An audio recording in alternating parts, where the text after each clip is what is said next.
আঁশফল বা কাটলিছু গাছের বৈজ্ঞানিক নাম ডিমোকার্পাস লঙ্গান, যা ক্রান্তীয় অঞ্চলের বৃক্ষ।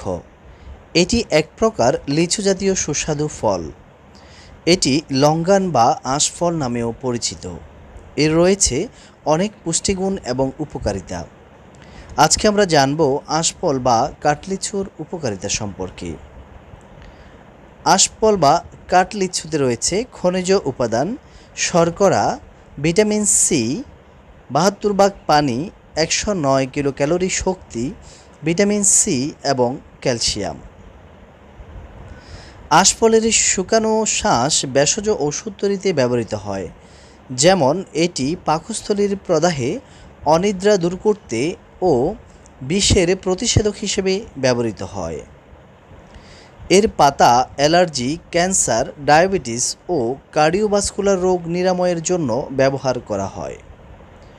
এই ফল উদারময় নিবারক ও কৃমিনাশকে দারুণ কার্যকর। অনেকে এই ফলকে বলকারক হিসেবে মনে করে।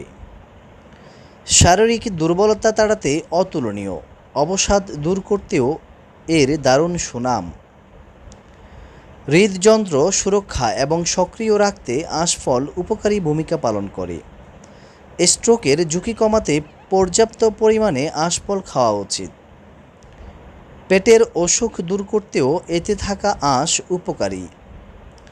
আঁশফলে থাকা লৌহ দেহের ক্ষয়পূরণে সহায়ক। দেহের মাংসপেশির ক্ষয় রোধ করতে আঁশফল খুবই উপকারী। কোনো ধরনের ফ্যাট না থাকায় ওজন কমাতেও এই ফল সাহায্য করে। আঁশফলের ভিটামিন সি নানা ধরনের সংক্রমণ থেকে রক্ষা করে। এতে থাকা অ্যান্টিঅক্সিডেন্ট রোগ প্রতিরোধে দেহকে শক্তিশালী করে তোলে। তাই আসুন আমাদের বাড়ির আঙিনায় পড়ে থাকা খালি জায়গায় একটি করে আঁশফল বা কাটলিছুর বৃক্ষরোপণ করি এবং নিজের বাড়িকে গড়ে তুলি একটি প্রাকৃতিক ঔষধের কারখানা হিসেবে। বন্ধুরা, আমার এই ভিডিওটি ভালো লাগলে অবশ্যই লাইক, কমেন্ট এবং শেয়ার করে পাশে থাকবেন। আর হ্যাঁ, অবশ্যই সাবস্ক্রাইব করবেন। আবারও কথা হবে অন্য কোনো সময় অন্য কোনো গুরুত্বপূর্ণ বিষয় নিয়ে। সে পর্যন্ত ভালো থাকবেন, সুস্থ থাকবেন। ধন্যবাদ সবাইকে।